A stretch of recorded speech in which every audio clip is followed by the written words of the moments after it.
Chapter 8. Bob. I learned a lot of new things today on my adventure with Livy, but here's what I learned after she left. If you put a wet chicken suit in the clothes dryer, all the feathers will come off and the whole thing will shrink into a little ball. The car pulls up outside just as I've rescued the last feather from the lint trap. The tutu scratches at my legs as I climb the stairs with the whole mess in my arms.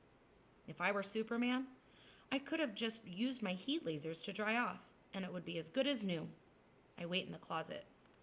Waiting in a closet is not so bad when you know someone will soon be opening it. Plus, being in here is kind of relaxing. Like I don't have to worry about anything other than what's inside my head. I like filling my head. I flip the dictionary open to you. Now that I know where the light cord is, there will be no stopping me. I get up to Unicorn before Livy swings open the door so wide the doorknob bangs into the opposite wall. That's going to leave a mark, I say, shutting the book. We can cross Unicorn off the list of things I might be. I could have told you that, she says.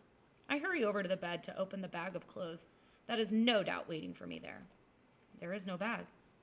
I push my lips at her and wait for an explanation. So you'll never guess what happened to me in town, Livy says. This better be good. I forgot about you. Only this sort of looks kind of excited about that. Only she looks sort of kind of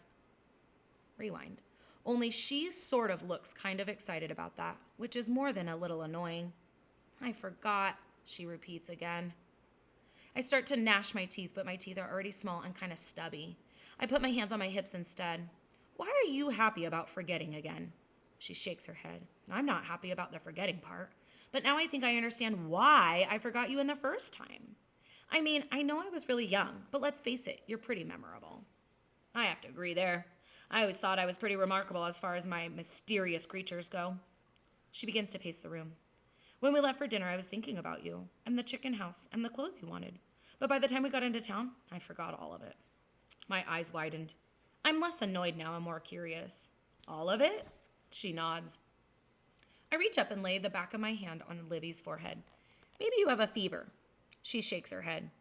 No, listen, it's not me. I think it's coming from you. You have a gift. I think you're magic. I stare at her.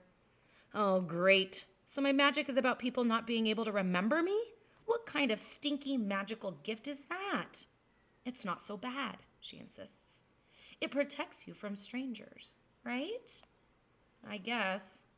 But it makes you forget me too. It would, yes. But I have something that reminds me. She dives into her pocket and pulls her hand out triumphantly to reveal the chess piece. I'm trying to keep up. The chipped black pawn from the H7 square makes you remember me? Yep, I must have figured this out when I was little. Gran said I tried to take it home last time. When I hold it up, I remember you. She lowers the pawn back onto the board so it can continue its job of protecting the king. It wobbles as she sets it down. We both reach out to steady it, and our hands close on it at the same time. Our eyes meet in surprise. We'd clutched this same pawn between us before. Back then, we'd laugh and rolled around on the floor pretending to fight over it. But now, we just stare at each other. This action is coming together. It linked us somehow. Livy is right about the magic. For some reason, people forget about me when they get certain distance away. But this pawn resists it. This means Livy didn't really forget about me when she left 5 years ago. Well, she did, but not on purpose, because she didn't have the pawn. Knowing this makes a huge difference. We finally let go. See, I tell her, I was right about pawns being powerful. Don't go getting a big head about it. She reaches into her pocket and pulls out a wrapped up caramel and a piece of black licorice.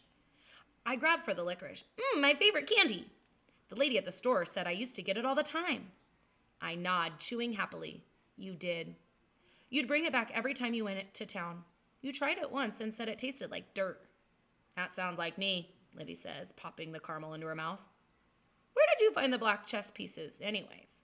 I ask as I savor my delicious treat. They were downstairs with a bunch of other stuff Gran put out to show me. Her voice was a little bit slurpy because of the caramel. There was a green elephant, too, and a Rufus? I jump up. Gran found Rufus? Huh? I'm not sure. I didn't ask his name. Green and soft?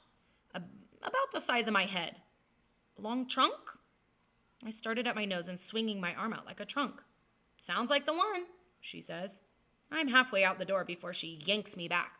Hold on there, mister, she says. Oops, sorry. Will you get him for me? Now? Yes, please. I wait by the door, hopping up and down. Rufus! Rufus is back! I should probably act my age and not get excited about a stuffed animal. And then she walks in with him. Rufus! I snatch him from her arms and hug him tight and sniff his head. He smells just the same, like cake and the outdoors. Libby half smiles and half rolls her eyes. I'm glad you have your stuffed animal back. I hold him out to her. Oh no, he's not mine. Rufus is yours. Mine? I don't think so. I've never been an elephant person. What a hurtful thing to say. I hug him again. But when you were soaking wet in the chicken house, you had him in your arms. She takes a step backwards in surprise. I did? And he was wet too. Rufus was wet?